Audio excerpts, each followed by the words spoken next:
Leia, ano ba ang dapat na proseso dito sa sinasabing coordination ng ICC at maaari ba silang direktang makipag-usap sa PNP? Sa Philippine National Police, may prosesong dapat sundan hinggil sa koordinasyon sa anumang organisasyon sa labas ng Pilipinas gaya ng International Criminal Court o ICC. Sinabi ni PNP Public Information Office Chief Police Colonel Jean Fajardo, kailangan tumaan sa normal diplomatic channels ng ICC sakaling nais nitong makipag-ugnayan o mag-request ng assistance sa PNP. Ngunit sa ngayon, aniya, wala pa namang natatanggap na pakikipag-ugnayan ng PNP mula sa ICC. At wala rin aniyang ideya kung sino sa ICC ang dapat na makipag-usap sa pamunuan ng pambansang pulisya. Sinabi pa ni Colonel Fajardo na walang kapangyarihan ng ICC para basta na lamang utusan ng PNP, lalo pat hindi naman kasama ang Pilipinas sa Rome Statute ng ICC.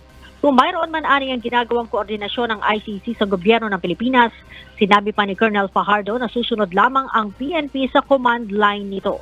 Ginawa ng PNP ang pahayag makaraang lumutang ang mga balita na maglalabas ng warrant of arrest ang ICC laban sa ilang personalidad ng nakaraang administrasyon na iniuugnay sa war on drugs ng pamahalaan. Maraming salamat, Leia Ilagan.